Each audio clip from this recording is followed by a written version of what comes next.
Who should pay for climate change? Viewpoints and realities.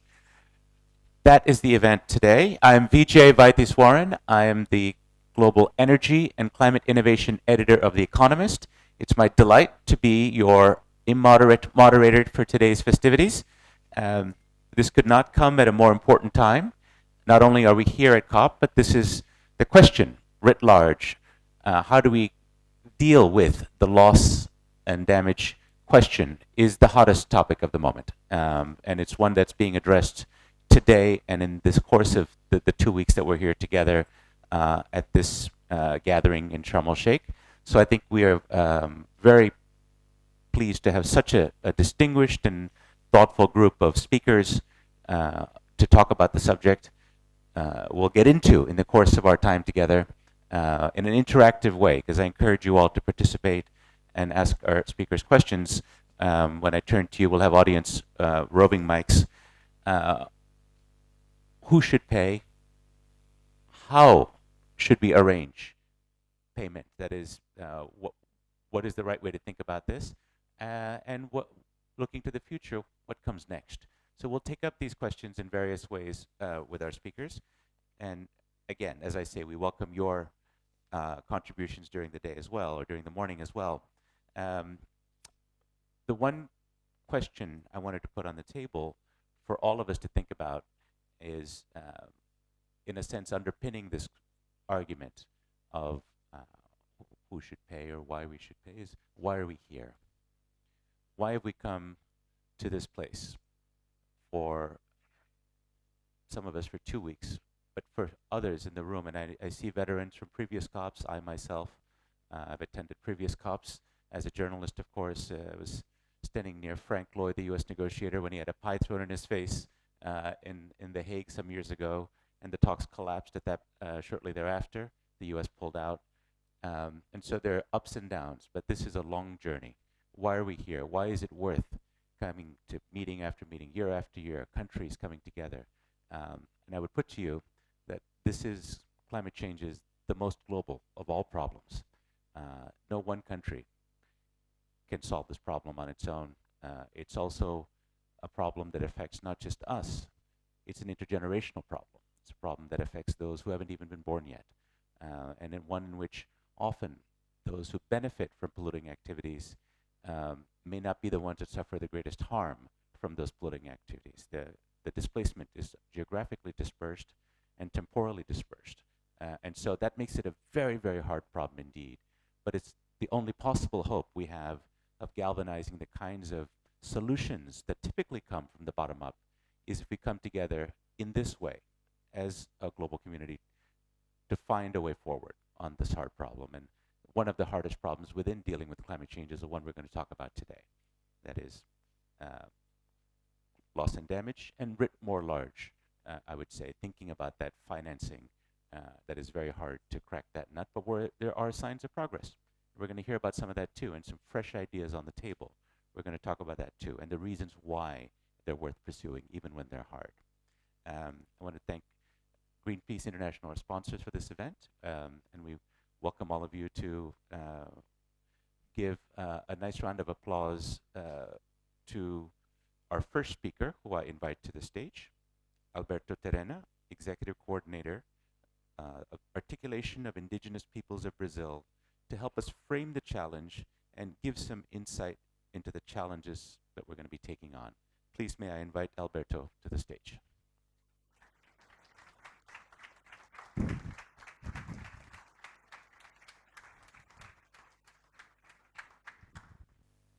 Sou Alberto Terena, coordenador executivo da PIB, Articulação dos Povos Indígenas do Brasil. I'm Alberto Terena, Executive Coordinator of APIB, Articulation of Indigenous Peoples in Brazil. Venho de contexto fora da Amazônia. I don't live in the Amazon rainforest. I live in another biome. Do estado de Mato Grosso do Sul, Brasil. The state of Mato Grosso do Sul, Brazil, Central Brazil. Entre o Cerrado e o Pantanal.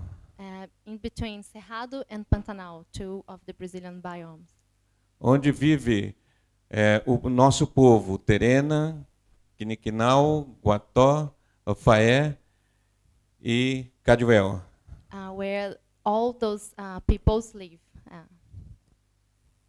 Então, dentro desse contexto que eu estou vindo aqui como representante da PIB para estar junto com vocês, discutindo a respeito da crise climática enfrentada pelo mundo todo. I'm here representing a PIB to discuss with all of you the climate crisis.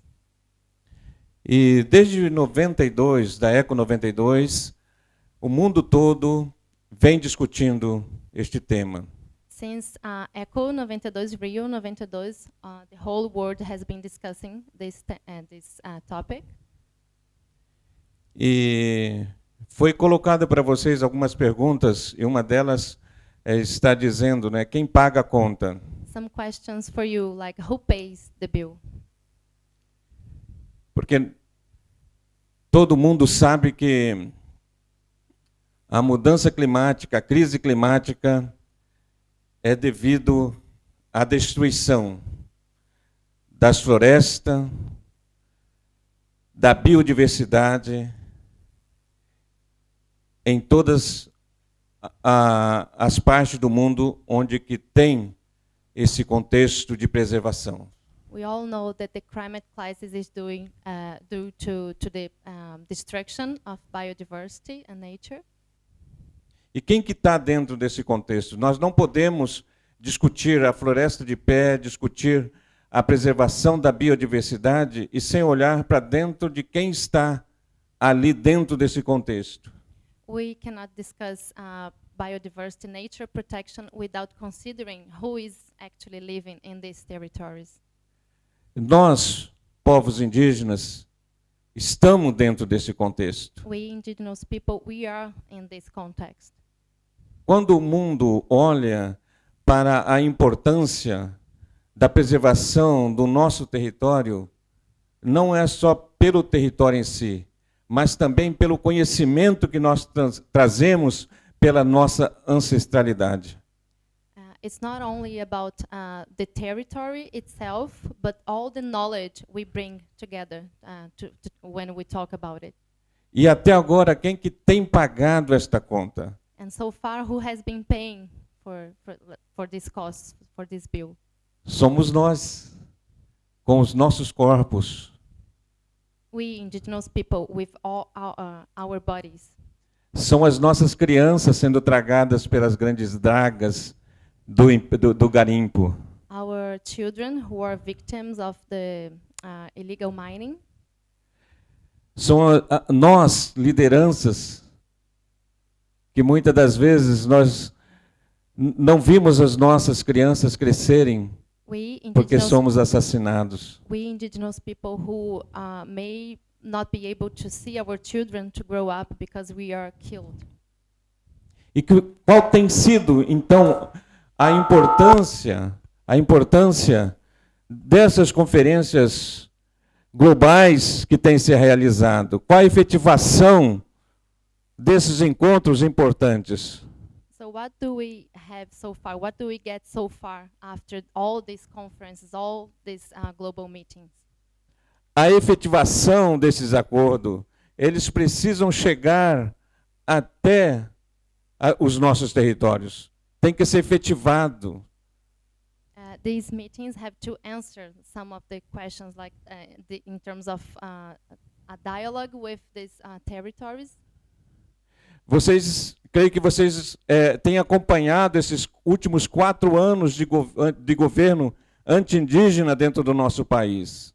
Over the last 4 years, you have been following up, getting aware of what's been going on in Brazil over the last 4 years.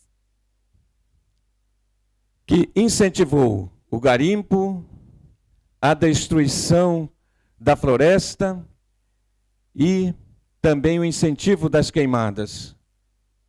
They are actually not against this kind of destruction, like illegal mining and the fires in the forest.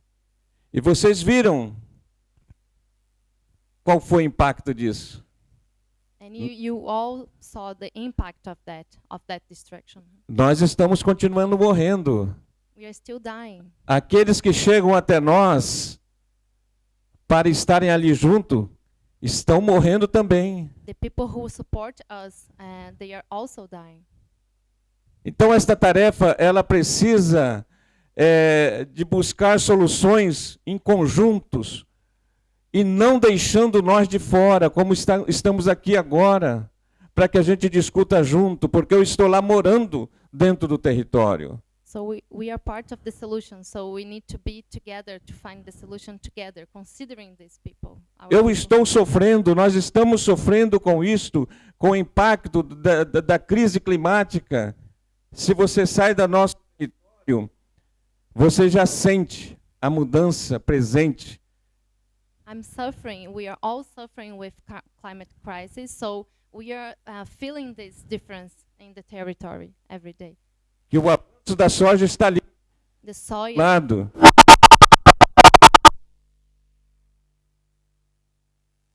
O avanço desfreado de todos os tipos de agressão ao meio ambiente e aos nossos direitos.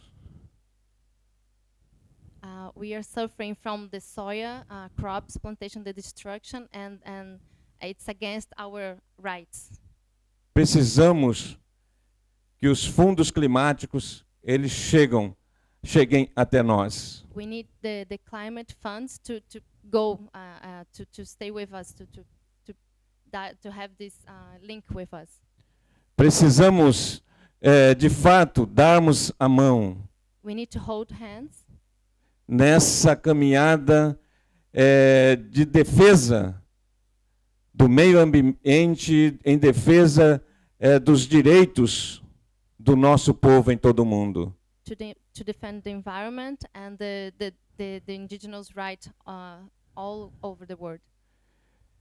Aqui eu estou como representante dos direitos dos povos indígenas a nível do Brasil, mas também nós estamos conectados com o nosso povo em todo o mundo, devido ao impacto também que os mesmos estão sofrendo. I'm representing indigenous peoples in Brazil, but we are all connected in terms of like the impacts all the indigenous people are suffering around the world. Então, a minha mensagem para vocês aqui, My message for you all here, ainda continuamos pagando a conta sozinho. we are still paying the bill all alone.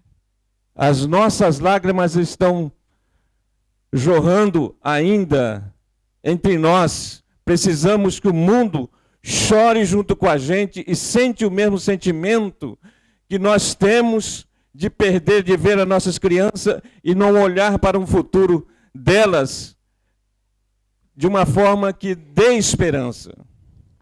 We need everyone to cry with us because we are crying for our children, and we need to As nossas crianças. when we need to give hope to our children. Então é isto que nós queremos. Nós não queremos compensação daquilo que foi destruído, mas nós queremos assegurar o nosso direito territorial e assegurar o direito de futuro das novas gerações, daqueles que virão após nós. Meu muito obrigado. E o mundo precisa de cada um de nós. O nosso planeta precisa da parceria, das mãos dadas de cada um de nós. Meu muito obrigado. We need to have our land rights guaranteed, and we need everybody to be with us together in this fight. And thank you very much.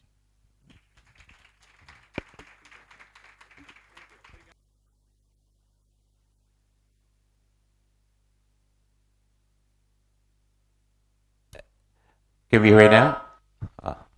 Let's hope we can overcome some of our technical difficulties.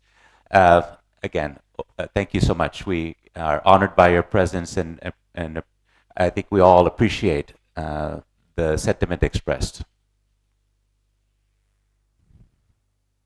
Allow me just one question before we release you to your next activity. The world has watched the return of Lula to the presidency with some hope, those who are concerned about the Amazon, because he has promised to be a better steward of it in future. Can you tell us your perspective in your country of what we might see on that connection that you've drawn between people and planet, between nature and indigenous people? What do you anticipate or would like to see from the new presidency?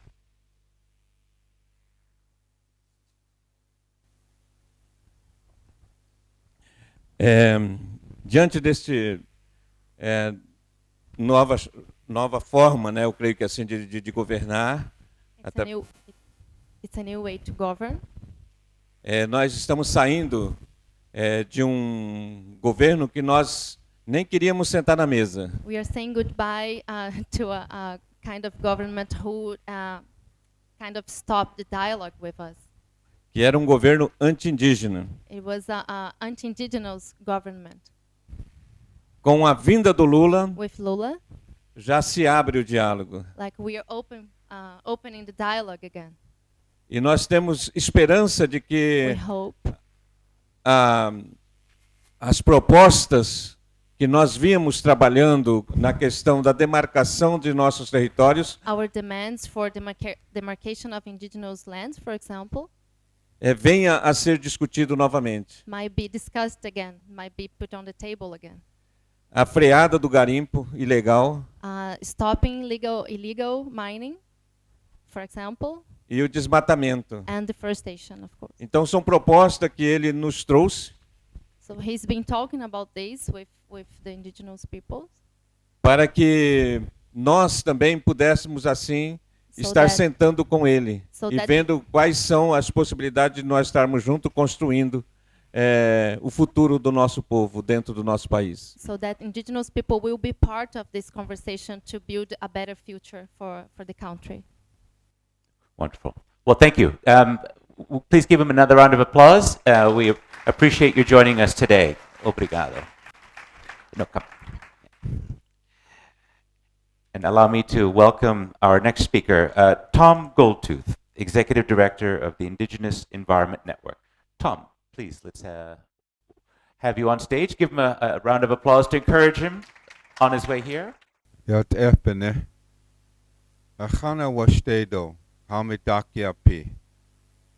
Goldtooth and Makiapigo.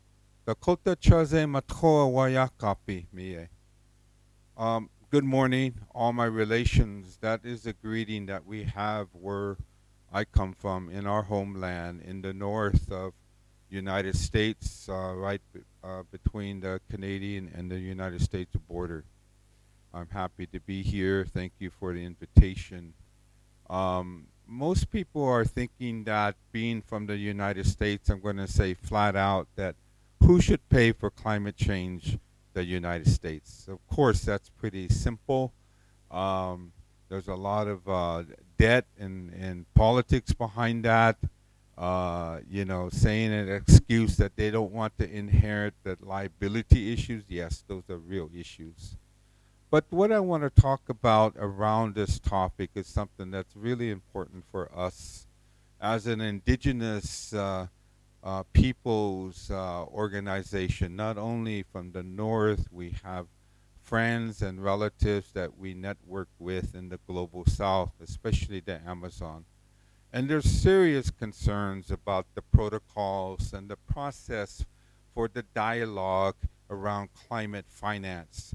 Climate finance here, but also the funding mechanisms here.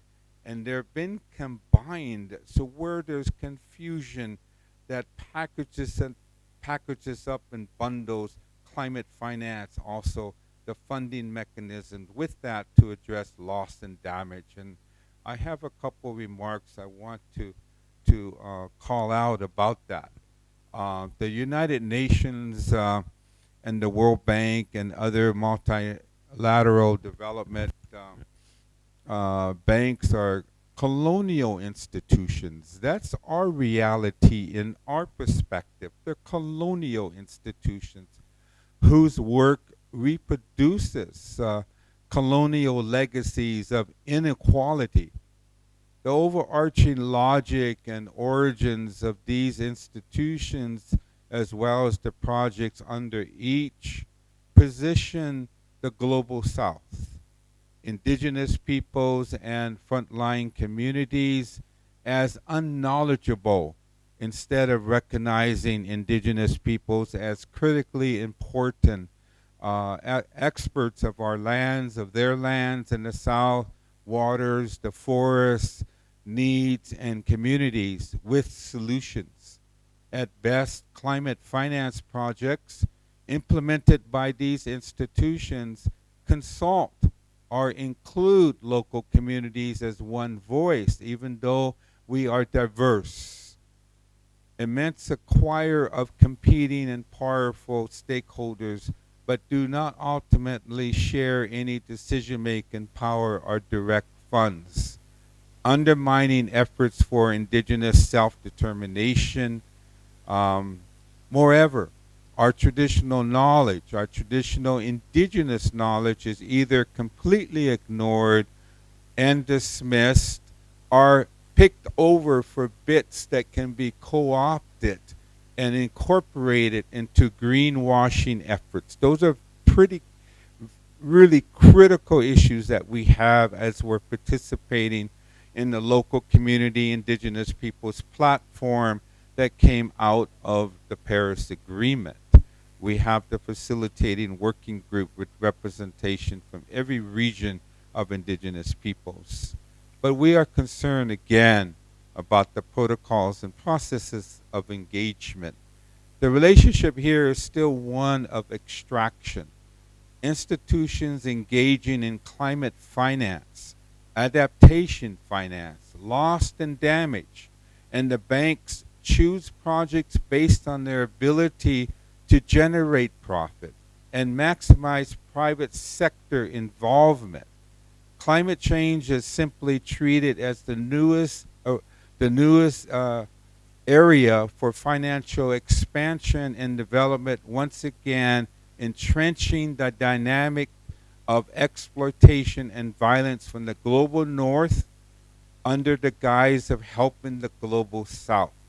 We call this environmental injustice, environmental racism from the north. So this history is repeating itself. It is the same development paradigm that contributed to the climate crisis in the first place, that this time with even less accountability, but a greater image.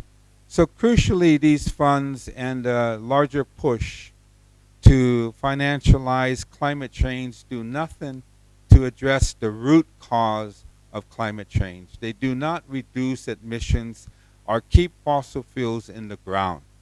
Further, these projects are not regulated or standardized under the UNFCCC, and there's no accountability mechanism led by indigenous peoples and local communities to ensure that projects in fact address climate change.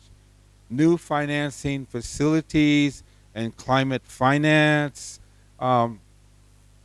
do not, such as loss and damage finance facility, do not offer new solutions or new ways of thinking. They just funnel money into more of the same false solutions that have been peddled for years.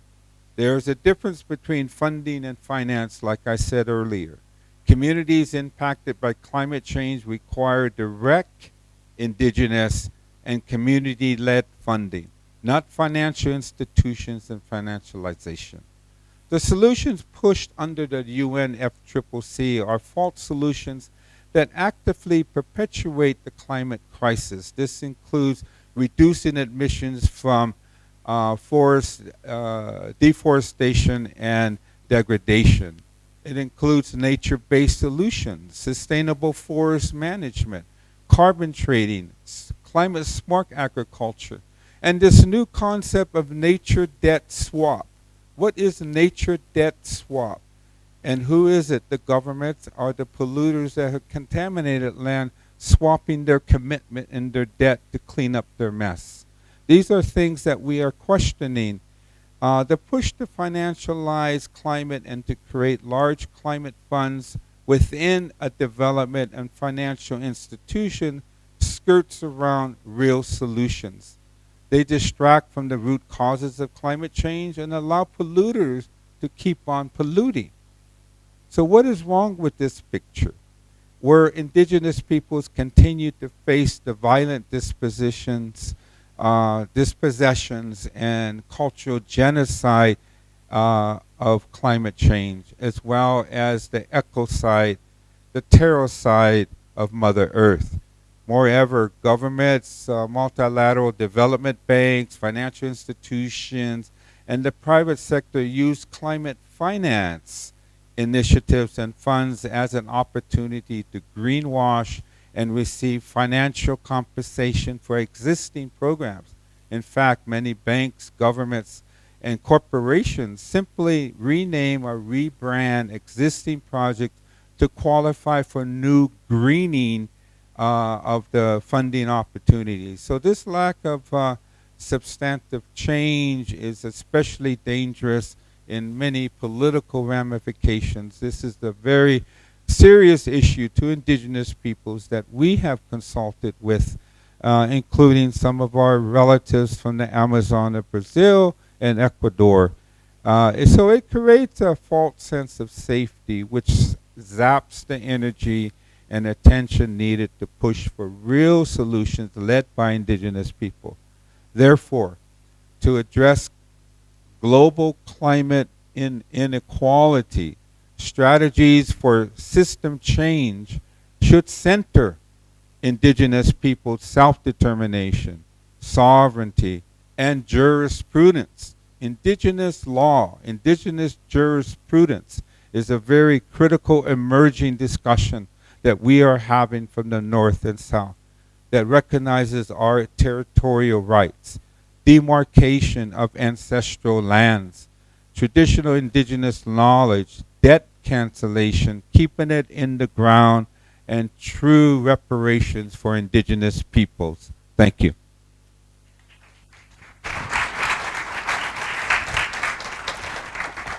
Tom, thank you. Before you go, just a question. Thank you again for your powerful words. I think quite a sharp critique of the current paradigm. Some of the areas that you talked about are ones we've heard on stage already, for example, challenging the World Bank and other international financial institutions. I think Mia Motley's intervention was quite strong on that point. Among the other world leaders, Al Gore as well made a similar critique for reassessing it, but some of the other ones are quite distinct that you're making, including challenging the loss and damage facility mechanism that's being discussed as perhaps perpetuating an old paradigm, whereas you want a new paradigm. If you had to put the list of ideas that you have on that new paradigm that might help deal with the incredible suffering and costs that are coming already and to come even more from climate change, if it's not that kind of mechanism that people are debating at the moment, what is an alternative way to fund those dealing with disasters at a minimum? Never mind in future, preventing future emissions, keeping oil in the ground. I know there's a bigger story here, but just on that point, if there is no such facility for the reasons you argue, what is an alternative that you propose? Good question. For myself, I've been participating in the UNFCCC COP since 1998. I remember at that meeting in Argentina, there were only 12 of us as indigenous peoples. It's been a long road, of course, as indigenous peoples, and it's good to see indigenous peoples here. It's been a struggle to create a methodology that truly engages indigenous peoples in developing mechanisms to address this issue of how is it that our voices are included in a system of nation states who are negotiators around these issues, in the creation of different facility mechanisms of engagement. We're indigenous peoples. We are sovereign nations as indigenous peoples. We have inherent rights to our territories. We were there first. in many of these countries of the world. So we are sovereign, but we do not have the status as negotiators. We are observers. We are forced to engage with other non-governmental organizations as observers. For one thing, that does not respect our indigenous rights of where we come from, whether it's in the global south or in the north. So there's been challenges on how to engage and get our ideas and our proposals implemented so that there really is a mechanism developed to address funding that goes directly to our communities, no matter where they're located. And the long politics that are involved, whether it was like the voice of my brother from Brazil, the long struggle of a political administration that did not recognize indigenous people, that had an agenda of termination. We had that issue with Trump as a previous president, a erasure, termination of indigenous people. So indigenous people, whether it's in the continent of Africa, Southeast Asia, Indonesia, Philippines, the Sami in Northern Europe, our indigenous peoples in other areas, are all facing political pressure where they're not recognized at the nation state level. So the nation state is negotiating how it's going to be using money to address loss and damage as a government, or address the whole broad issues of climate financing. The question is, how do we support then and create a mechanism for indigenous peoples to have really true engagement and their recommendations recognized? Thank you. Great. Thank you. Thank you for putting it in context. Please give him a nice round of applause. Thanks so much, Tom. Appreciate it.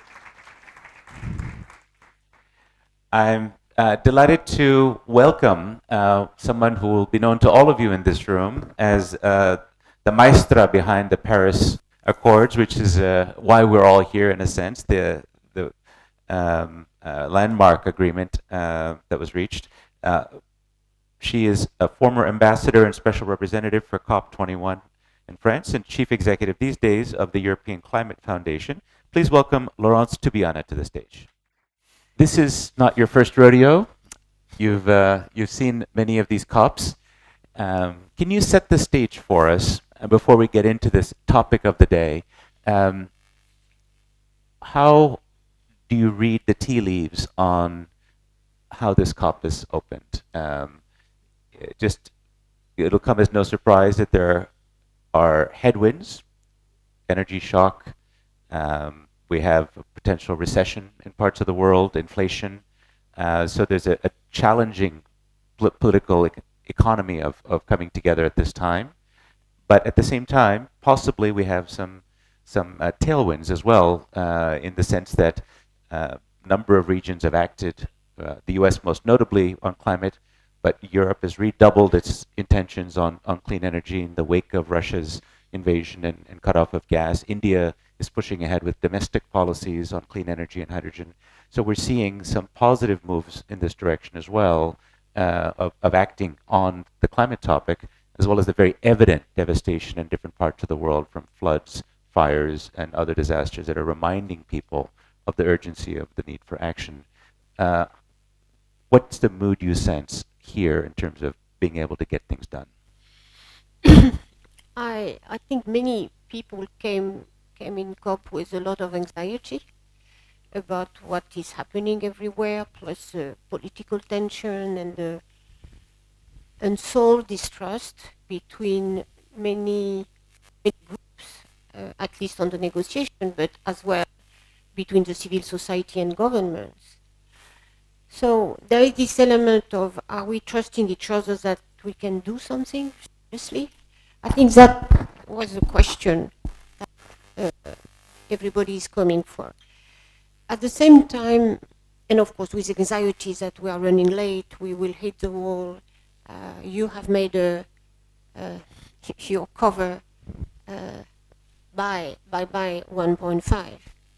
So this is that, I feel that atmosphere, and at the same time, as always, I am in this business since too long, 1997 I think, or even before, of course, at Rio. And you see that now we are advancing. Yes, the Paris Agreement functioned, but so slowly. And again, remember, we did it far too late. We would have done the Paris Agreement 10 years before, not in 2015, but much earlier. And we have been, and that was because of a lot of headwinds at that time, from Copenhagen in 2009 and even before, and then, of course, all the difficulties to get Paris done. So headwinds are normal because it's so difficult. But what I see is nobody is sitting down. It's impressive. We could have been discouraged. We could have been not coming to the COP. We have been said, well, it's over. It's doomed. We are doomed. Let's build strategies of survival. And that's not what's happening. We see now more and more people, more and more fighters. We see fighters. And of course, the good news was Brazilian election. Thank you to Brazil to have avoid the catastrophe. I hope our US colleagues will do the same for the next presidential election. They are not doing too well, apparently, in the midterms. So we have always headwinds. But what is, I think, what I feel, not wanting to be optimist, we cannot be optimist on climate change. Just too late. But we can be activists. And I think that's the only response we can have. And I feel that now. It's not only the classical activists who are activists. Is many more people, many more governments, from, as you mentioned, leaders at the state level, at the city level, indigenous organizations. As we know, they were not there. Now they are. Even we have to listen to them first. And you did right. That's the thing we should do. So that's why, in a way, if we are in a fighting mode, I think we can make progress this COP. We will not solve the loss and damage issue, which be our conversation of today. But I think we can force something that was impossible to recognize. Just some years ago, take Paris. It was impossible to have 1.5. Impossible, I can tell, until the last minute of the last day. Impossible to have all governments, all nations, even the developing countries. Well, let me pick up on that. As you rightly point out, in Paris, as at many COPs, the action happens in the last day, often in the wee hours, right, with no sleep and lots of coffee. It's early yet in this COP. Today's the first real day of work, we could say, right, after the speeches are done. We saw on Sunday, to some, a surprising inclusion of language on loss and damage as a formal topic of discussion, which some parties were not keen on seeing. Especially some big rich countries were not keen on seeing this. So is it possible that there may be some surprise, that we may gain momentum through negotiations, there may be some outcome that may not seem likely at the moment on loss and damage, whatever that outcome is, that it need not be a non-entity, that need not be an irrelevance? What's your instinct as a seasoned negotiator say? I think even, I don't know what will happen at the end of the next week, but one, it's there. Now, no country, including United States, which was for them a no-go, a taboo, no more. And now, of course, and we have now discussion popping up everywhere of where are the resources to fund that, how we value this loss and damage. Is this an element, and going even more on the details of the type of funding we need for what. And that, we were not discussing that before. So on the necessity, everything was blocked by, oh, this is a legal element and will be brought to court if we are responsible of damages. I think this is changing to where do we find the money and how to use it. And that's good. I mean, America is a nation of lawyers, right? Yeah. And so that That's maybe why the terrible. litigious nature of... I have terrible memories in the Biodiversity Convention negotiating with the US lawyers and, in a way, just to get the protocol and all this done, because the lawyers are just obsessed by preventing and not helping. So that's the problem. Anyway, so where I see value and positive elements is everybody's discussing on the resource base. And we have many ideas now. In particular, Maya Motley, the Prime Minister of Barbados, have made a lot of suggestions. Of course, the problem is that for many governments with the war of Russia in Ukraine, with, of course, the energy crisis, which is derived from that, with, of course, the recession, again, derived from that war, who has global implication. You see that the fiscal space after the COVID crisis has an enormous amount of money that has been spent to try to maintain the economic activity and, yes, produce this vaccine, etc. We see that the budget capacity on every developed countries where the money can be, or even China or the emerging countries' capacity is really very much smaller. So what is the ideas now? So you see things we could not discuss before, like reform of the World Bank, 10 years, 15 years of discussion, how we can get the balance sheet of the World Bank MDBs working better, lending much more at low cost. First 15 years of discussion, I think we can get there at the next spring meetings, almost. And in the next 2 years, I'm really convinced of that. Second, we are now discussing that affected countries by extreme events has to be liberated, or have to have debt relief or restructuration or potentially swaps. The swaps discussion is a very serious one, and I think it's a good discussion to have, how to get the money in the right hands. So second, the third one is new resources, new emissions of special drawing rights. Again, a discussion including, and of course I am always a grandmother there. I was in my studies as an economist, I am an economist by training, it was like, oh yes, SDR is a resource. Nothing happened until the 2008 crisis, the financial one, and then now. And now it's a discussion. So third resource, and now even more, we are discussing that we need probably an international base for resource, a polluters pay principle, which in a way is reasonable. And we made the calculus, and Mia Motley, she proposed a 10% tax on oil and gas.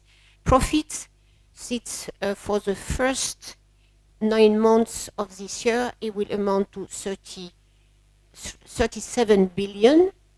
For the top 15 listed oil and gas companies, only a 10% on all profit and gas, and they were enormous. And when we look at the cost of the insurance, the loss of the 2022, the first half, is, I think it's really impressive, is it was 35 billion this year, not for the whole year, for half a year, which is 22% above the average, which was already 29 billion a year for insurance assets. And of course, most of the resources, the assets, are not insured. So I think we need all of these elements, in my view. We need, some are arguing for a financial tax on global financial exchange. I think it's, again, we don't have a base for all these international activities like we had for example, maritime. We have a tax on maritime transport that makes the support for damages when there is a wreckage, for example. So these are a rich tapestry of ideas on where the money can come from, in effect. Am I right? Yeah, and my point is, these were all there, but it was a taboo to talk about them. Sure. And now, no taboo to discuss loss and damage, and no taboo to discuss of these elements of. So I see this progress. You saw President Macron bandwagoning behind Mia Motley and proposing reform for the next spring meetings.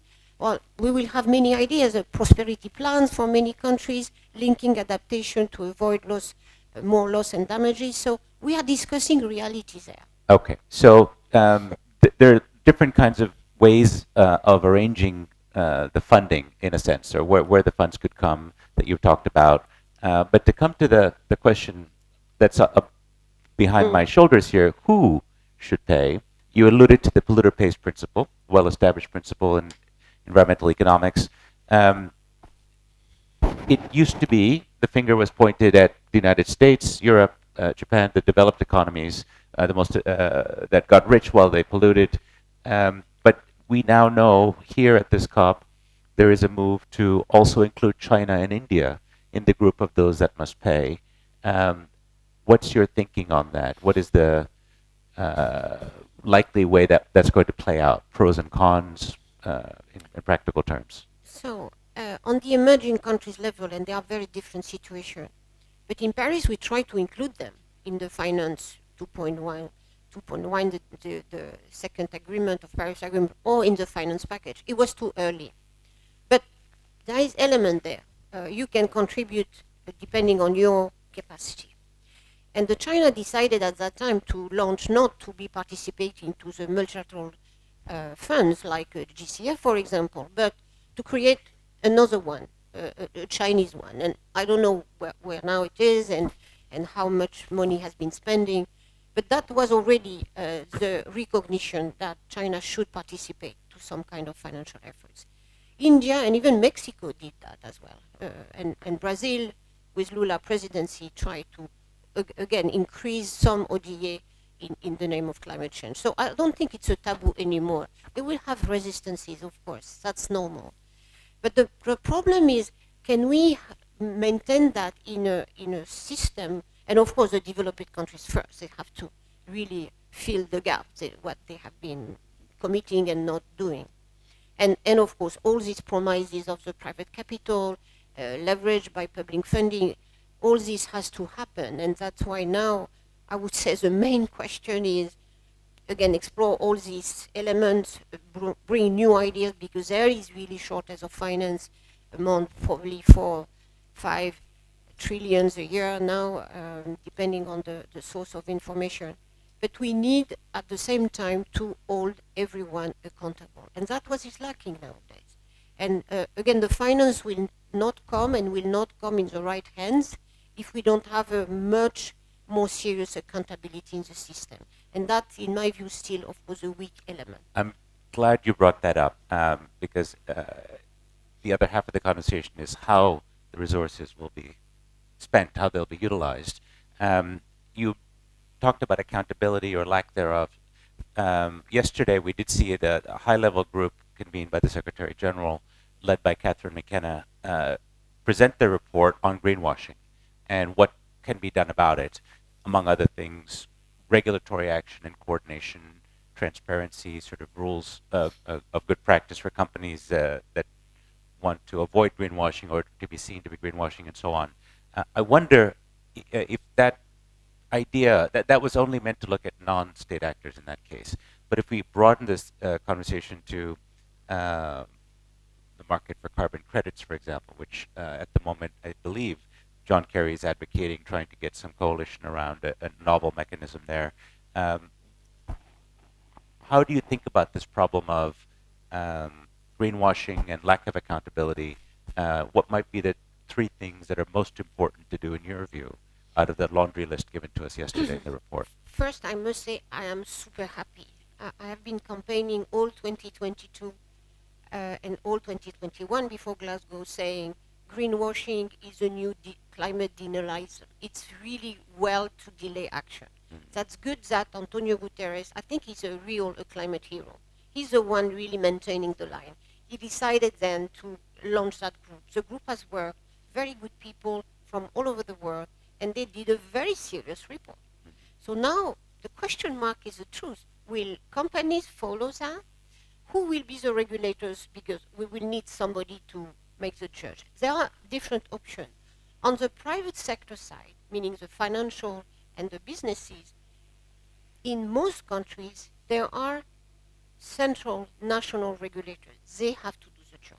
So central banks, in my view, has to check the seriousness of everyone. Why? Because it puts in danger the stability, the financial stability, and the good well-being of the economy. That's their job. Normally, central bankers do that. So they should do that, including these principles that are presented in the report. And then, on how the money is received and spent, my idea, I'm talking to many parliamentarians these 2 weeks, it's one of my goals. I think we should have national oversight of the parliaments, just to check what are the laws, Are they really consistent with the commitments? And where is money spent and by whom? Sorry, who would do this overseeing in your view? I think in the each nation state, when there is a functioning parliament, of course, when there is no democracy, it's much more difficult. That's why I feel democracy is the only system that can deliver on climate change action. We need the parliaments to come as an oversight, and we should know at the Paris Agreement function out of peer pressure. We should know what these parliaments are thinking of the really implementation, and in a way, unblock the fact that all the money goes to government bank accounts, and that we should have a more open capacity for the subnational levels. And I see GCF, for example, the money goes through only major institutions. There is no indigenous groups that can access to GCF directly. That's not possible. Cities cannot get access to GCF. Most of it's very difficult. You have to go through World Bank or a big international organization. I think so. We should really try to democratize the access of funding, because that will put the balance on is this money landing in the right hands. Then finally, I think, because I haven't touched that, we need, and that has to go directly to the people, like we do for humanitarian aid. When there is an extreme event or a particular catastrophe, we need to send money immediately. So we should have a fund that goes in the first week to the people affected.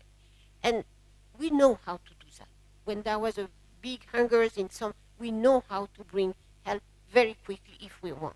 So this should be something which is a short-term response, the immediate response, the urgency. But the more longer element, that's all the instrument, and that's the question of who have access. World Bank, for example, could be open to subnationals. So this is, of course, a total reform of all the system. But I think we are at the right moment. Everyone recognizes that the system is not fit for purpose, both in terms of quantity and second in terms of management. So I think we could, when you hear a Kristalina Georgieva saying, I have done that on IMF and all the facilities, and next year I would do much more, just let us go, let's do that pressure together. So you think the big international financial institutions, the IMF, World Bank, some of the regional development banks, can do more, even short of a reform of their charters? Because there is an argument that because they're required to maintain AAA ratings, that they're too risk averse, that in effect they're behaving like commercial banks, not taking adequate amount of risk that's commensurate with the scale of the challenge we have. This is coming from different parts of the political spectrum. It's no longer lonely voices making this criticism. And I wonder if you think we may see action on that, or do you think that that will take too long, is too complicated? As with Kristalina's argument, we can actually do a lot within the existing rules itself, and that's enough. Yeah, within the charter, as Kristalina Georgieva is saying, we can do a lot. At the same time, this idea of AAA can be revised. I think the capital adequacy framework, the report that the G20 asked for sustainable finance, just demonstrate that the evaluation of the cost of the lending, because of course, why institutions are so in love with their AAA, because they borrow cheaper and then they can lend cheaper and then they have their margin.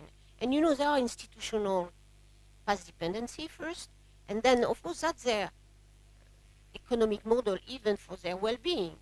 So I think the board of the World Bank can bring them to take a little bit more risk.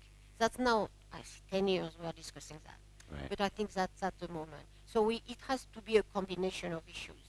And there is no miracle. If we don't do that, we cannot achieve an increase in climate finance. That's very, very evident. The private sector is still asking, in my view, for too much, in a way, risk reduction. And this is a good negotiation, a more transparent one, to leverage private capital and to bring private capital to wherever it has to be invested. We need a fair discussion on how much risk they take and how much risk they want the governments and the public sector to, in a way, to bear. And again, we talk a lot since so many years. Now I think it's a moment to discuss frankly and in a more transparent way. And I'm confident that we get there. Laura, just to press on that point, I take your point that when the flow of private sector money is going to something like mitigation, where things are often project-based, where the private sector has the forms of project finance and debt instruments and so on, that maybe there's less of an argument for a heavy-handed role for taxpayer money or for donor money or IFI money.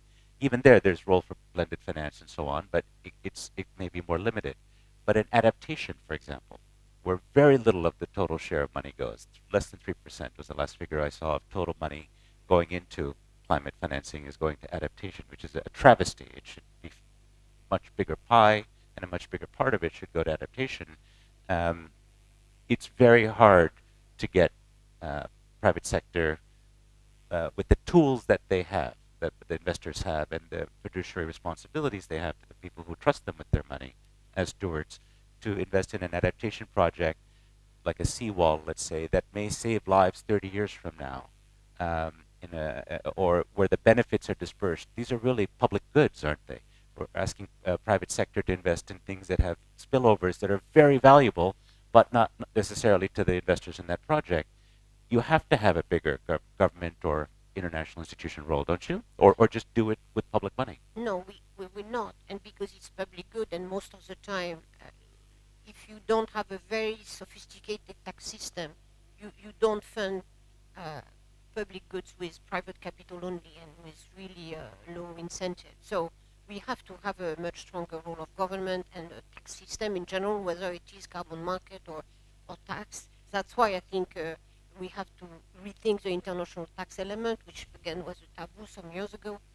But in this case on adaptation, I know you will have a hero of private capital in adaptation.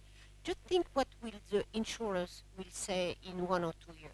Some are saying already by 2025 or even by 2030, there is a number of things we will not insure anymore. Come on, a global economy without insurance on some key element of the industry, on the energy production, that cannot work. So people will get the message that if we don't do something on adaptation much stronger, we will not be able to operate. The issue is we have seen adaptation as an afterthought, as something which, of course, was not essential to the well-being of the economy, where it will be terrible. Again, I just mentioned this this big number, 35 billion for the first semester of 2022, and you will have to function. You have to ensure much more element of the economy in all societies. And if the insurers say, "Oh, just not too risky," we have not adapted enough. So that thing, it has to change the framing of adaptation. It was really only thought in terms of ODA. It has to be framed in terms of security. Energy security, for example, food security, but even social security in the most evident terms. Look at the Sahel situation. Why there is so much instability and wars and crimes? It's because there was very, very few elements of resources left. And people just are fighting each other for the little bit of water or the little bit of, grass and land for the cattle breeders or the farmers.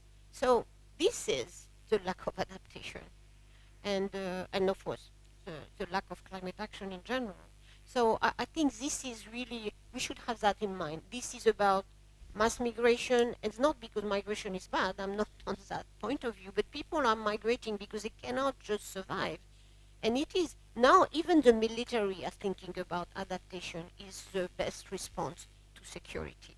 So I think that shows the discourse we should be listening to now. Okay.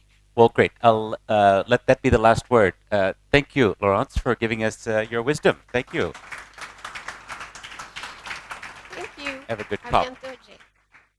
Wonderful. So we heard from one of the principles in the process over the last couple of decades about how we are indeed seeing an interesting moment now, a challenging moment, but with some ideas, including a possible reframing of the conversation to think about security in many ways. Food security, energy security already on the table.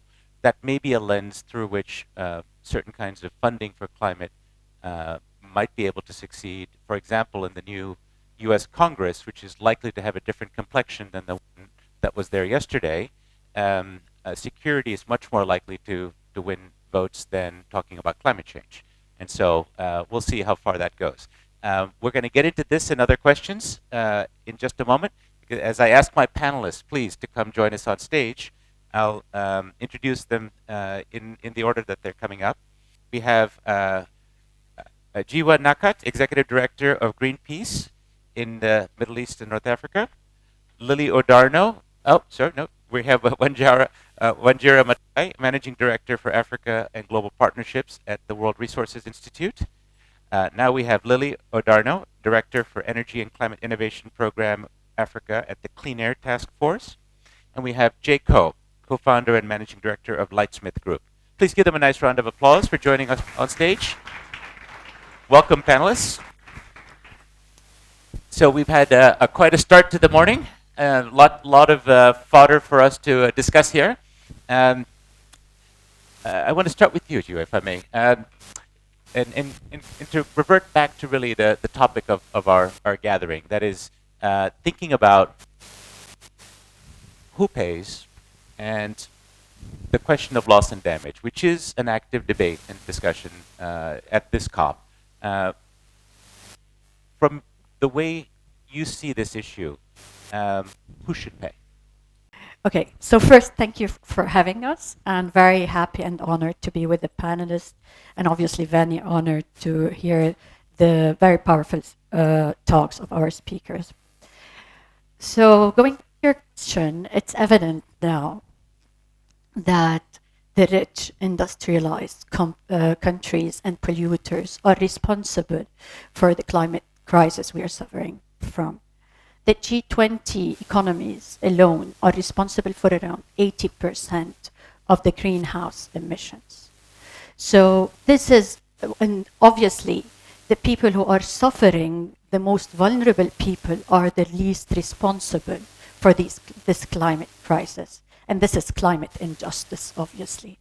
So if we want to reach and make sure we have a climate justice, polluters must pay. And that is the rich, industrialized countries who over years and years, with their extractivism economic model, have made a lot of profit and caused the crisis we're suffering from now. What do you say within that same framework of analysis about, let's say, China, which is both a rich and still somewhat poor country? There's 300, 400 million people. I lived in China for many years that by no standards live in a rich country. And India not so far behind it. That is, if that principle of polluter pays applies, what do you say to, let's say, sub-Saharan Africa, which is responsible for such a small share of global emissions now, but has the legitimate right and aspiration to develop and industrialize the pollution that comes from Africa? Should that therefore contribute to, Africa should also pay if it burns coal or natural gas or uses oil in its to power its vehicles? If that's the principle, it seems almost perverse to apply it to the countries that have yet to come up, but that is the principle you're laying out. No, what I'm laying out, it's a shared responsibility, but differentiated one. So we have not all contributed, not all countries have contributed in the same way to the climate crisis we're suffering from. So those who have contributed historically most should be paying more for less and compensating for the loss and damage of the people, the vulnerable communities that are suffering now. Sure. No, I understood the point, but it sounds like you don't think there should be any kind of penalty for burning fossil fuels in the developing world. No, absolutely. There should be fossil fuels are the most polluting industry in the world, and they are mostly responsible for the crisis. And one of the ways of financing the loss and damage is that making the fossil fuel industry pay through taxes for the loss and damage. And definitely not only countries, but polluting industries are held accountable wherever they are, whether they are being in the Gulf or in China, but these are industries that have been making windfall profits, and it's about time that they compensate. Sure. Okay. Let me maybe stay with this thread for a moment, Wanjira, coming to you. One of the points that we've seen from some African countries is the right not only to develop, but also to develop energy resources that are in Africa. Last week I was in Abu Dhabi at the world's biggest oil conference, something called ADIPAC. 140,000 people. Makes COP look small, believe it or not. Descended on Abu Dhabi. And amazingly, shuttle buses ran on time, and you could actually get food without waiting for an hour for a coffee. Shockingly, but there was one of the ministers from Uganda was there, and she was pointing out the hypocrisy of Europe guzzling the world's LNG, liquefied natural gas, sending up the prices so high that poor countries can't afford it at the moment, and also trying to, in a hypocritical way, in her view, denying countries like hers from developing natural gas, in this case, other resources. She said, you're already on the plane with your boarding pass, and we're still trying to buy our ticket. And I think that similar sentiments have been echoed.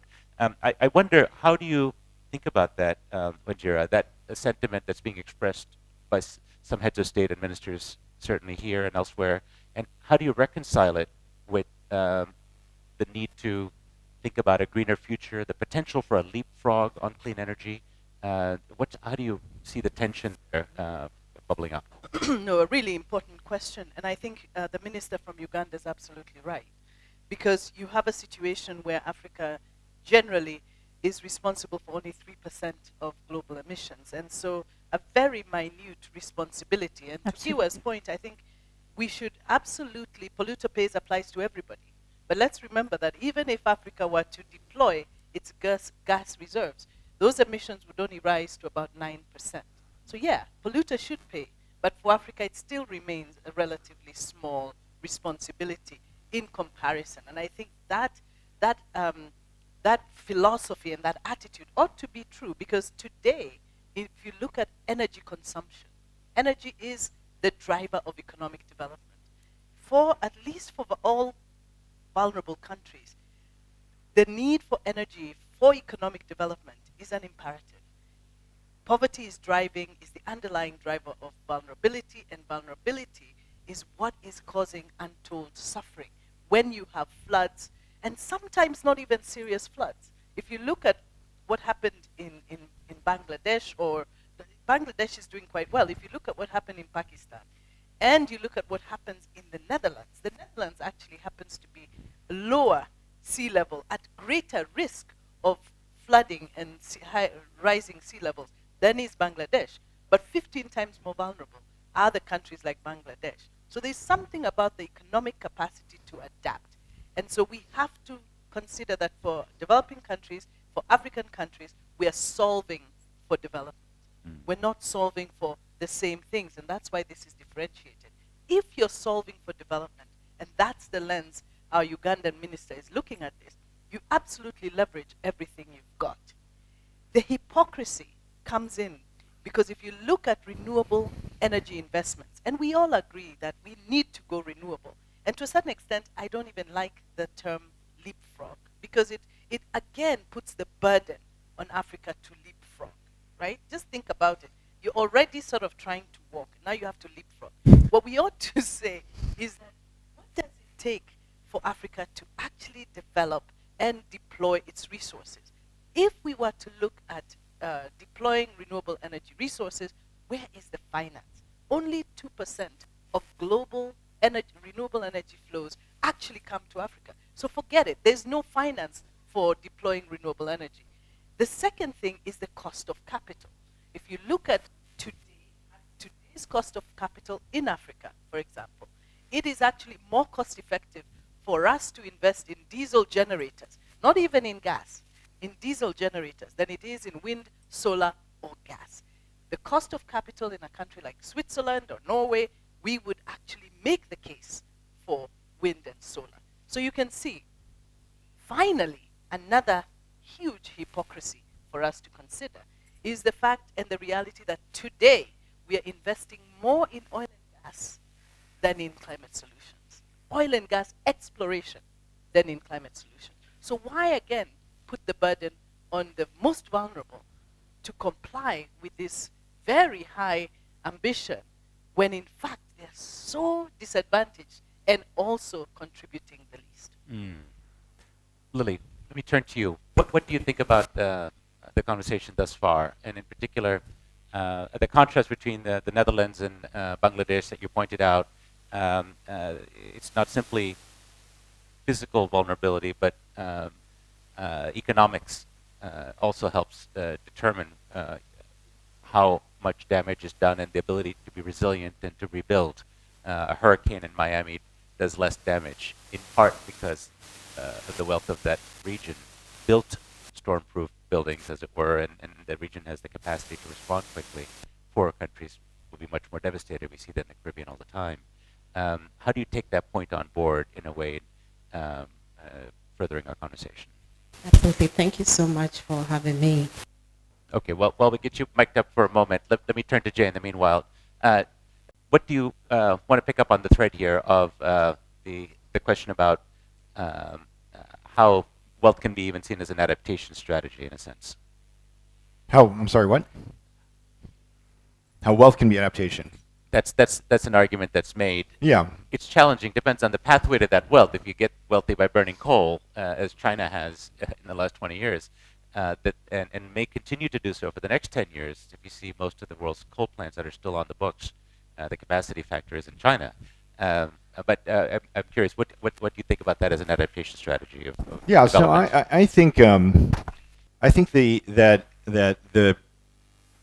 the capacity for adaptation or capacity for resiliency is inherently linked to the resources that you have, and we see that all the time, right? In the equity and justice discussion about environmental justice, even in the United States, the communities that get impacted over and over again, and it doesn't matter what the risk is, and we live in a multi-risk world, like a poly crisis that we're in right now, and it's unsurprising that the communities that had the worst COVID impact are also the ones that have the most environmental ability to start out with because of the exposure that they have to other environmental situations.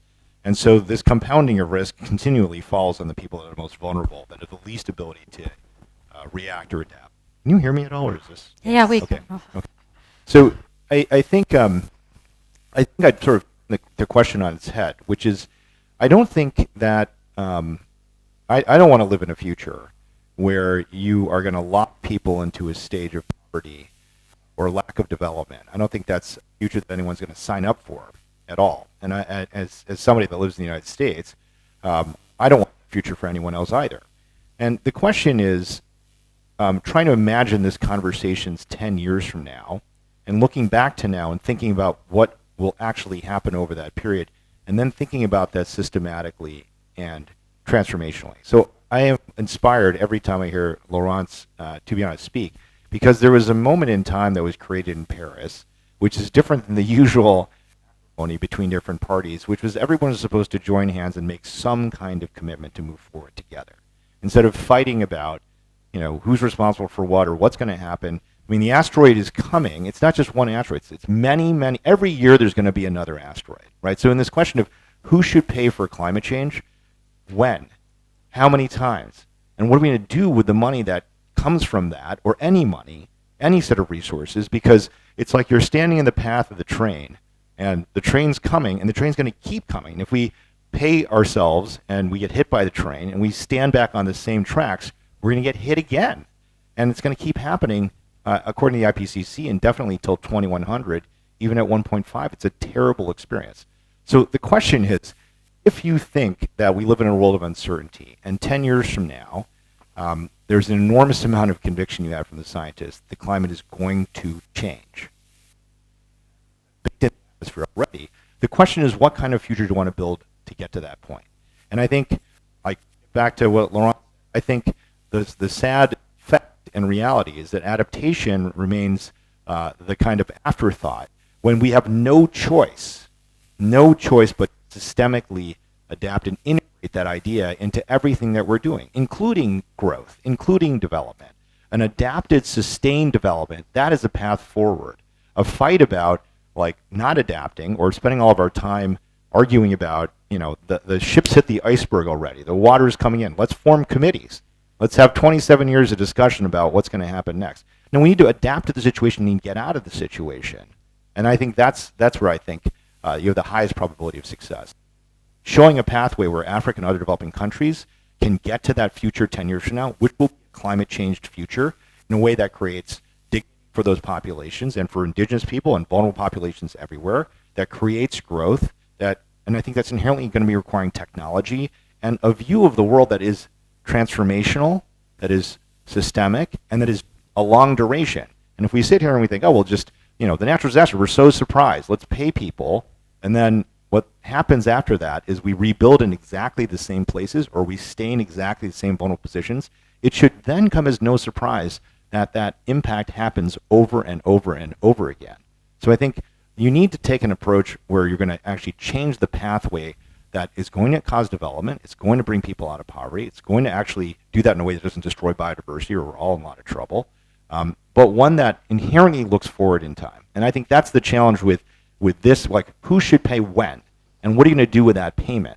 And then how does that go to a future that when we're here 10 years from now, hopefully not, hopefully there's no COP37, hopefully we've solved this by now or gone into something that's much more Well, you are a dreamer. Successful, I am. Okay. At least they'll have coffee then. But but the point is, that future is the one we should be talking about. And that requires us to have that spirit of Paris, which is to join hands and imagine what that world is, and then figure out how do we get there. And I think that the private sector's answer to that is technology, innovation, entrepreneurship, youth that are now thinking about a world that they want to live in, because we're leaving them with a pretty unpleasant set of situations right now. And then the finance that actually is going to make that happen. So that's what we're focused on, which is how do you create an adapted world, because we're going to need to, that you want to actually live in. Okay. So you've given us a vision of the end of our time together, because you've already leaped very aggressively to the future. I do like visionary thinking, but I'm going to row us back a little bit to Lily. We have your microphone fixed, I'm sure, by now. And so if you could pick up on the thread, and we'll come back to in the second half of our discussion, the innovation, the future that you're talking about, Jay. On this question of who pays and how maybe we think about structuring anything that might be conceived as loss and damage. What do you think about that? I think that the question about who pays is, the answer to me is quite obvious. And I think the first speaker alluded to that.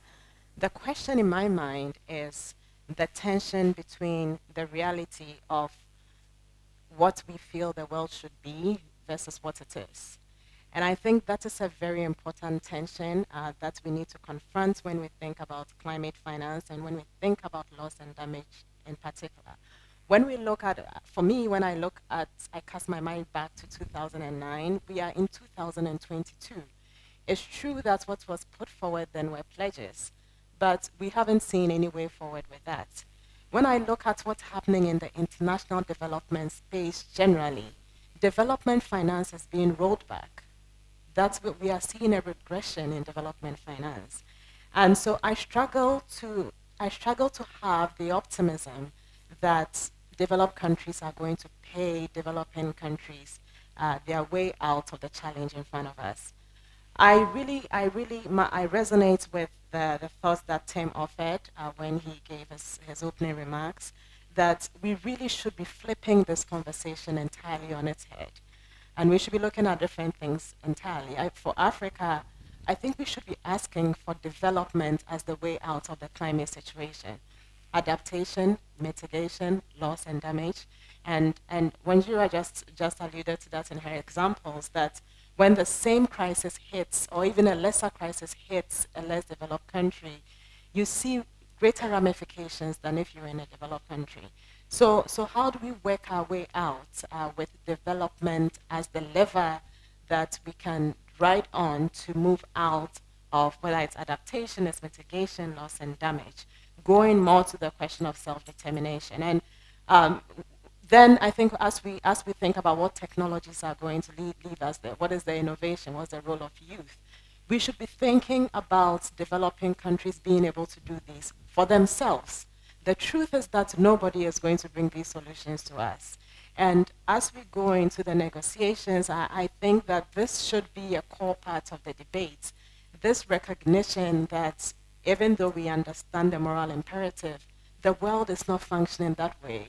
We are operating within a global political economic system that really empowers some section of society than others. We can't deny that. We are sitting together and having conversations here, but those inequalities in power exist, and we can't deny that.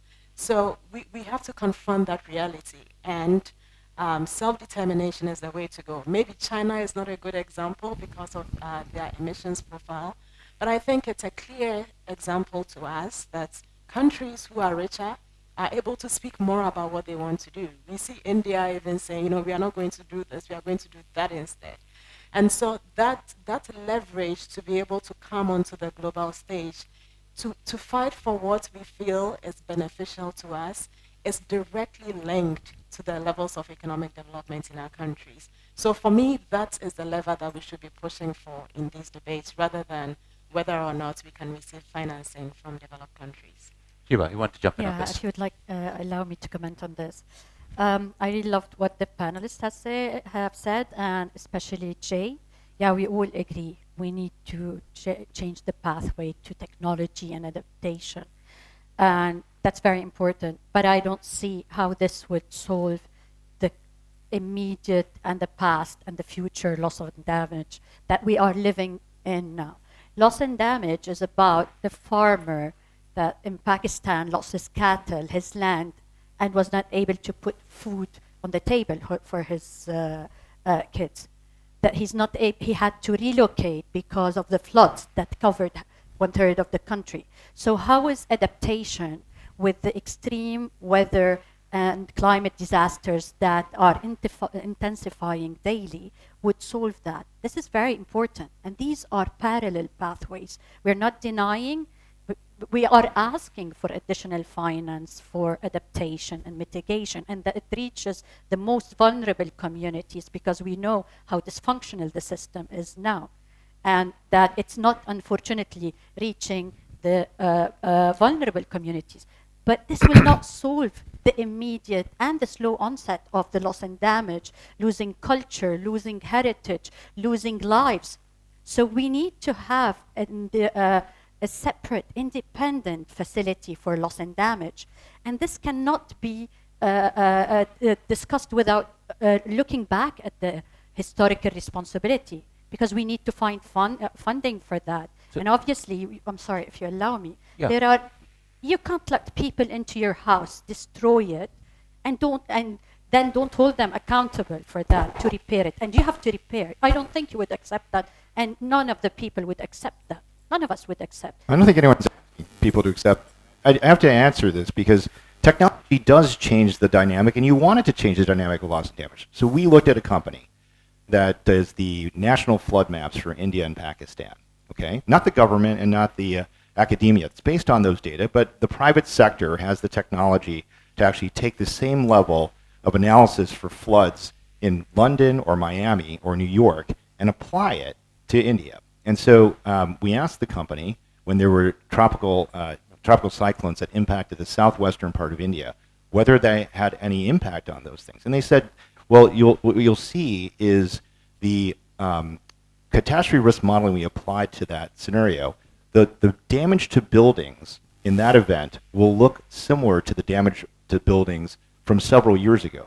But the loss of life is dramatically reduced because the use of technology and early warning systems enabled them to actually evacuate and have a planned reduction in loss of life. That happened 2 years ago. And I'm in favor of actually deploying more early warning systems and technology and reducing the future loss and damage to life and livelihood, because that's an immediate thing that we can do today.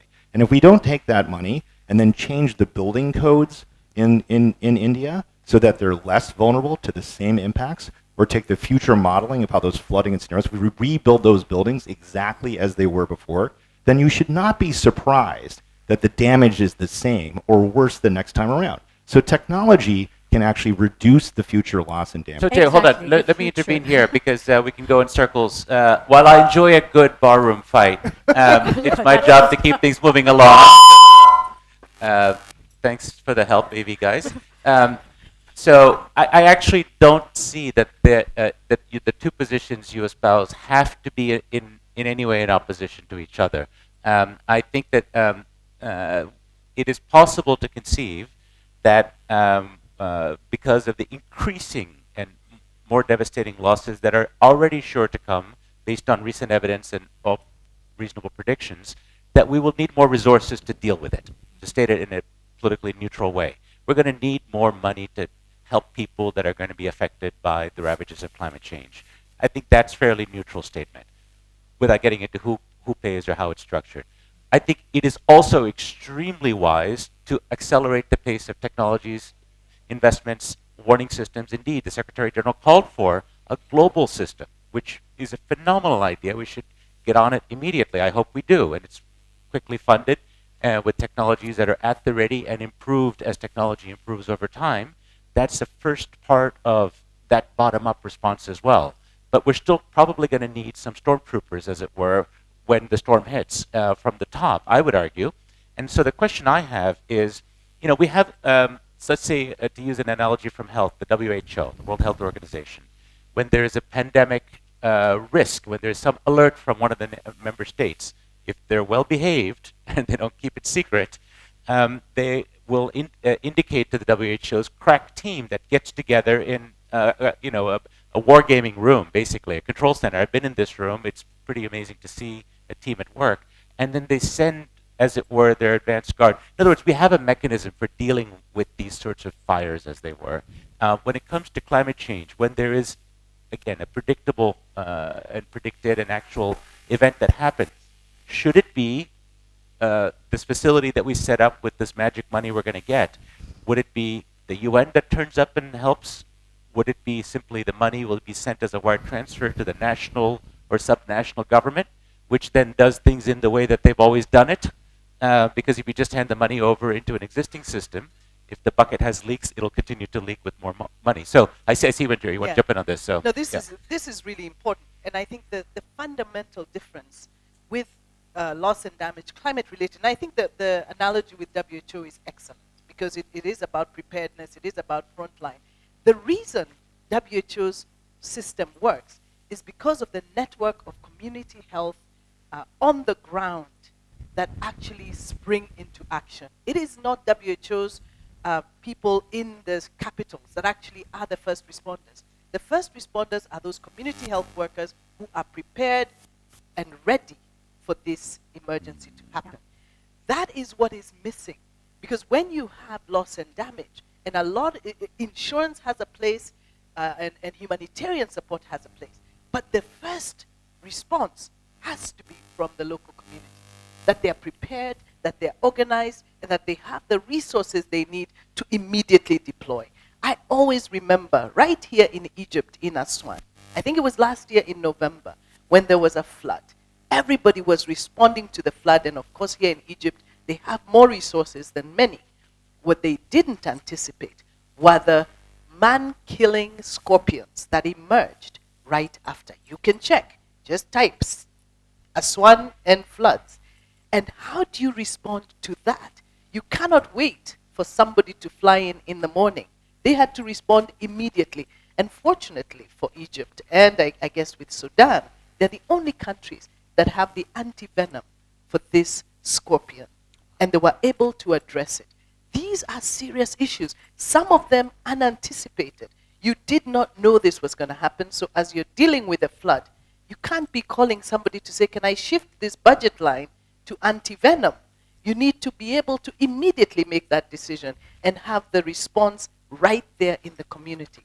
That's what makes primary healthcare work, and that's what will make loss and damage work. But that's the sort of response we need. Please, I'm going to come to the audience in just a moment, collect a couple of good provocative questions for our gurus on stage. A follow-up from someone on stage? Did I see one? Did you want to make I just really agree with her. We should put in any new financial mechanism, which was not the case in adaptation and mitigation, the indigenous people, the women, the youth, the most vulnerable communities, and how those funds are going to reach directly to them, and in form of grants and definitely not loans, which will indebt again those countries who are trying to repair the loss and damage. It should not be loan. They're already in debt, and every disaster will put them in additional debt. So it cannot be loan. It has to be grants. We have guiding principles. What matter now is that this loss and damage finance facility is approved at this COP, and with guiding principles that shared differentiated responsibility, polluters must pay, agility, responsiveness, and that it goes directly to communities. And they should be involved, as we heard from our speakers, in the mechanism design and decision making, so as they make sure they hold people and the responsible people accountable, and it reaches them. Hello, good morning, everybody. I'm Harrison Noko. I'm the executive director of an NGO based in Cameroon called AGESH. We are represented in Ghana, USA, and Kenya. And my experience with loss and damage that we started talking about a few years ago, that links to me with the nature-based solutions and all of that. I have the opinion that we are talking a lot about loss and damages and looking at technology and sciences and scientific studies. And if we have to get on board the community, the indigenous people, the women, like the panelists have been insisting, we need to emphasize on the element of education and capacity building. We are talking about who should pay. It is everybody's responsibility. It must not be physical cash. But everybody takes the responsibility to pay for loss and damages. But I think that the donor world, the government, who in most often, when like the last speaker was talking about flood in Egypt, you find the decision makers and the rest rushing there when they act or when there is flood.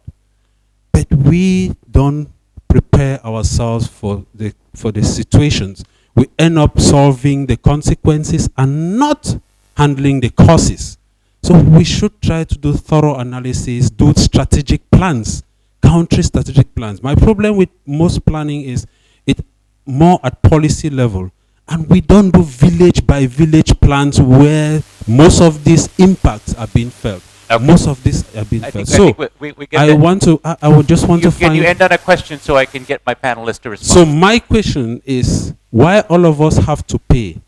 What is being done to empower the local people, the indigenous people who are right down there? Thank you.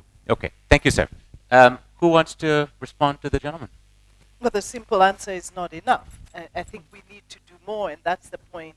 That it will require significant amounts of planning, it will require partnerships, private-public partnerships to make that happen.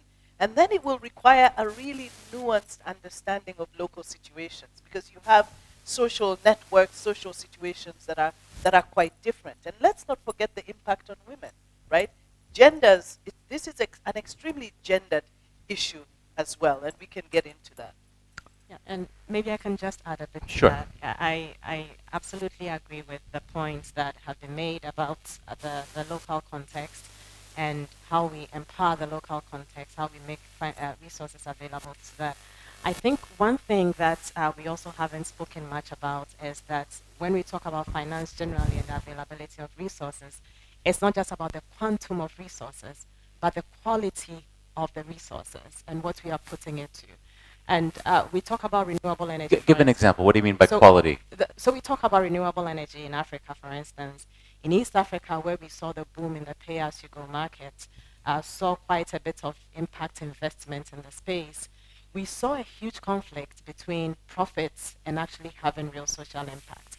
Lots of local entrepreneurs in East Africa could not access funding, whether it's from the GCF or whether it's from private investors, simply could not access the funding. And this is one of the biggest barriers to finance. It's not about where the money is or whether it's there, but even with what we currently have, the people most in need do not have access to the funding. And I think that's a question that we need to ask ourselves as we think about financing generally. How do we flip this on the head, and how do we make this, how do we think of a debt structure that local women can be able to access for small businesses? How do we think about a structure that farmers can be able to access to build these adaptation structures into what is happening without waiting for the UNFCCC to have an agreement maybe 3 years from now? I don't think we have the luxury to wait for some of those things. The conversations should proceed. Yeah. We need them, but we need the solutions now. And we need to think about how we localize it. We need to question what we have existing today. We have available financing which we could move, and we should push on getting that into the right places and into the hands of the right people. Jay, I saw your hand go up first. A quick intervention. We have another question coming in a moment. Yeah, I think the point on community engagement is 100% dead on. And what we're doing in the adaptation investing we're doing is first to scale up the amount of technology and bring the cost down. And we're using blended finance then to immediately deploy the technology in local communities when you can't support it with a commercial strategy. So the example we have, and the reason we're at COP this year, is that last year at Glasgow, the U.S. State Department announced a $2.5 billion grant technical assistance facility alongside the Nordic Development Fund to take technologies that we're investing in from the adaptation, for the first private sector adaptation fund, and bring them as quickly as possible to low-income countries and small island developing states. And so this year, that facility is operational. We broke ground on 2 projects in remote communities in Papua New Guinea. One is an extension of the municipal water authority. They've never been able to reach this particular community. The kind of Roman architecture of like, let's bring aqueducts and pipes all the way out there just simply doesn't work for this part of the peninsula. And so that community has been forced to use, when available, riverine water, which is frequently contaminated, or bottled water or high sugar drinks has become a huge health problem. The other community, this technology is being deployed by a women-led NGO. Women are massively disproportionately burdened by water access requirements in Papua New Guinea, but dramatically across sub-Saharan Africa, for example. 63% of water access is being, burdened on women and girls, which has massive impacts on education, on healthcare, and other issues.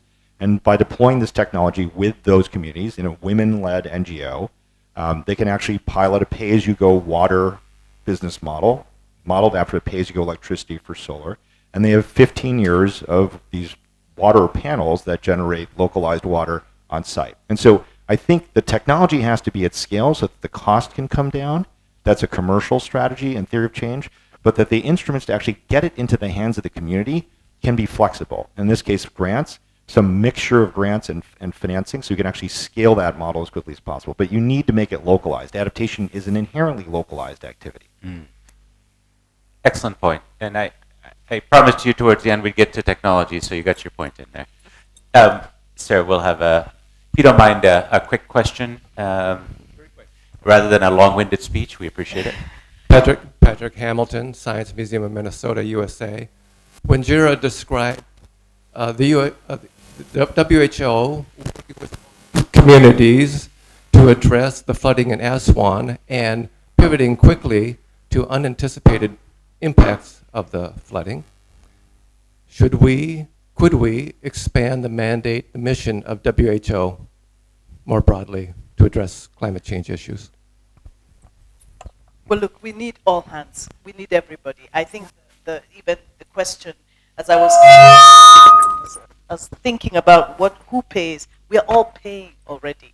So I think we should learn from the best in the business. We should learn from the best distribution networks, those who have done that really well in the private sector. We should learn from WHO, and I agree completely. I have a background in public health, and I know just how impactful primary healthcare and community healthcare systems are. Yes, we should learn from all of them. Yeah, I would like to add, it's really a joint effort. It's not one single solution, WHO. This is what the mechanism design have to look. There are a lot of humanitarian NGOs who have direct access to also the frontline communities. But this will be fleshed out, but this is a solution also, WHO and humanitarian NGOs who can lead the immediate response for the, and make sure it's delivered to the vulnerable people. You know, having served previously as our global health editor, in addition to having covered energy and environment for many years, I can say that the parallels are there, but the mindset is quite different in the two communities. In the energy world, you often tend to have an engineering mindset, and lots of actual engineers. Of course, in public health, you tend to have either public health experts or doctors, medical people, and the way that the two systems organize themselves, the people in them, the cultures, can be quite different. And how, and so maybe we need, the problem is big enough that we need to have a multi-pronged approach, is what I would propose modestly.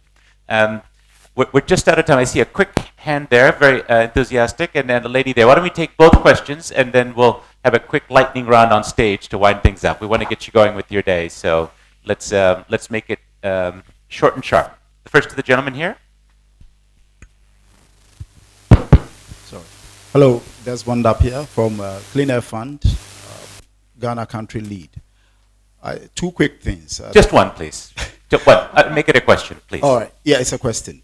The discussion earlier on did not link health impact with some of the technologies that are supposed to be deployed to address climate change. For instance, we know if we go on the current trajectory of development, the consequences later on in health implications. And I'm linking it to the question of the exploitation of Africa's energy resources and what it means, because there's so much fossil-based investment as against looking at other technologies because of the other consequences like impact on. Okay, great, very good.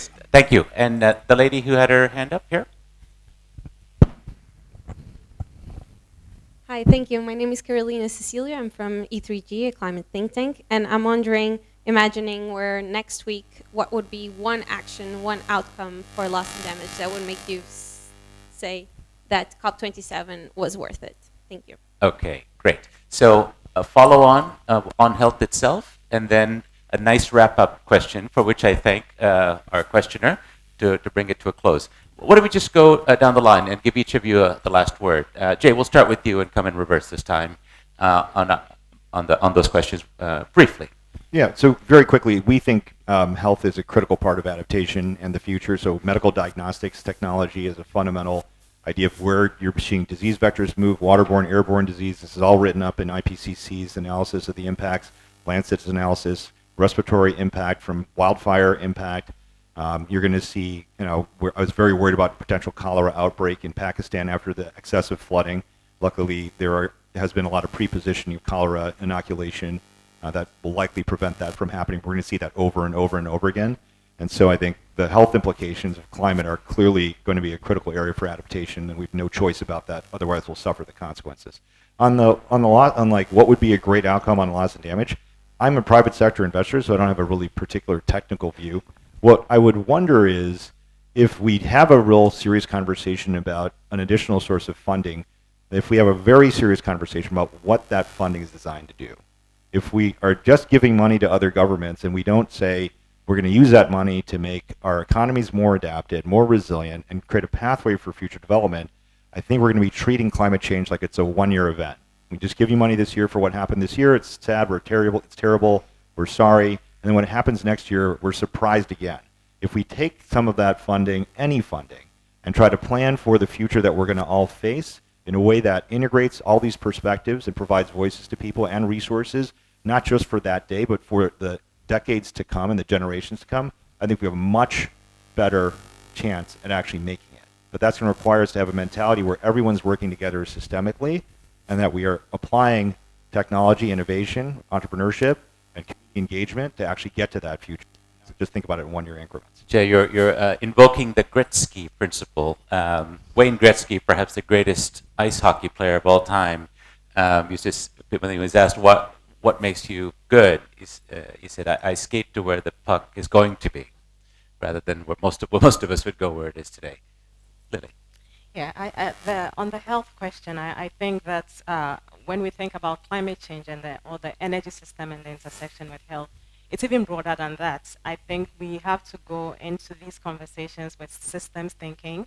And in Africa, it means we are looking at interconnections with health, with agriculture, with land use, with the inefficient combustion of biomass, which has severe air quality implications, intersections with economic development as well. I think that's a very important element as well.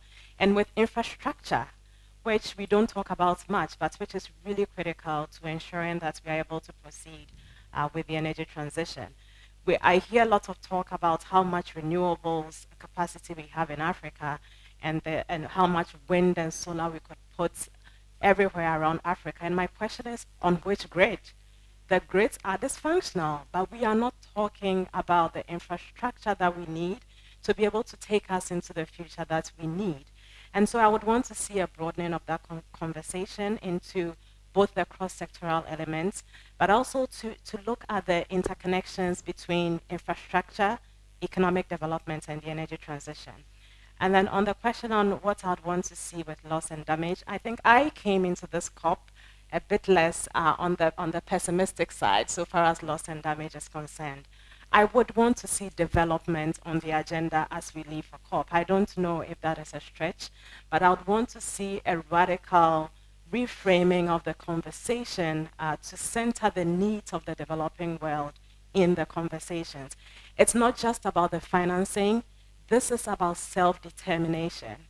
And that is the route that I would want to see us proceed with the climate conversation. So maybe not a direct question, not a direct answer to your question, but this is really what I would want to see as we leave COP27 next week.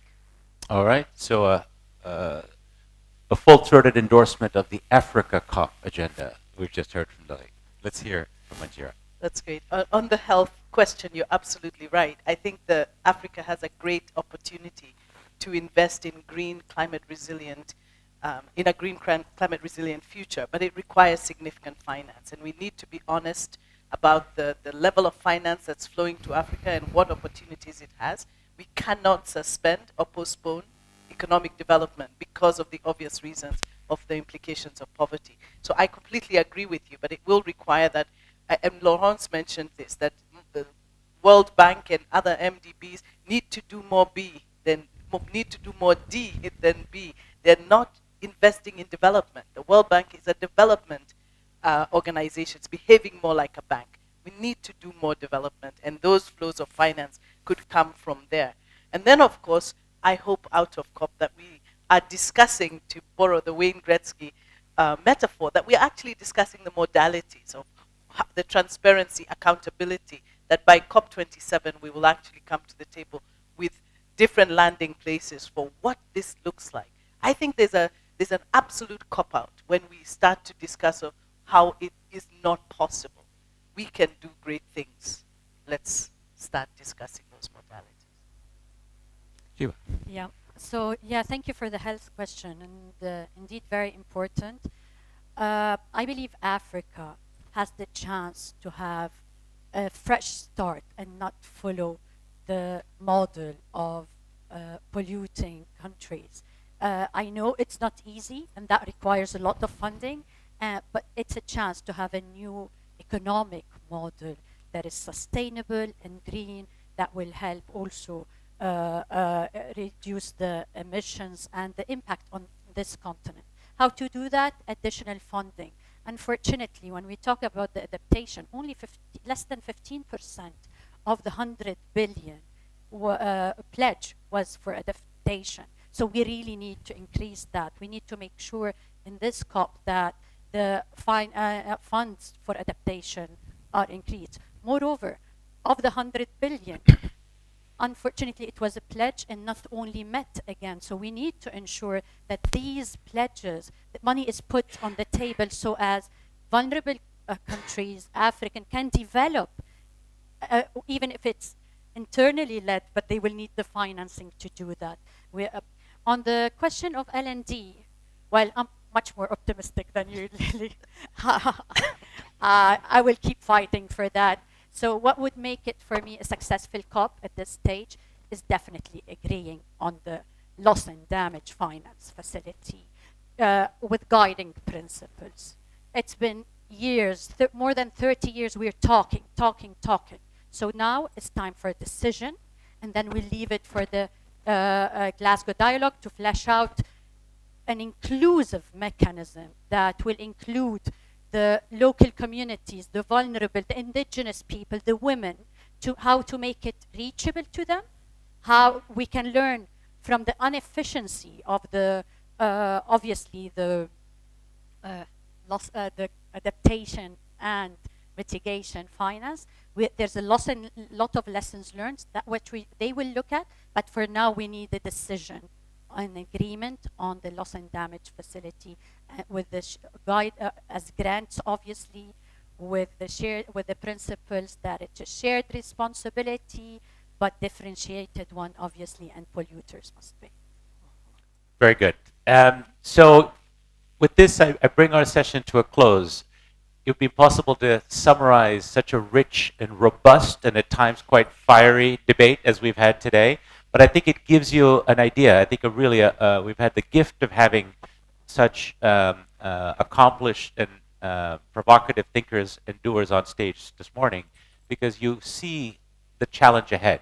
You see the reason it's worth pursuing. You see the complexity of the topic. We've seen disagreements on display as well on how to proceed. But I hope it leaves us all enriched. I think you'll agree with me that we should give a nice round of applause to our wonderful speakers for sharing their wisdom with us. And we thank you for coming here, and we thank Greenpeace International for sponsoring us today. Have a good rest of COP, everyone. Thank you.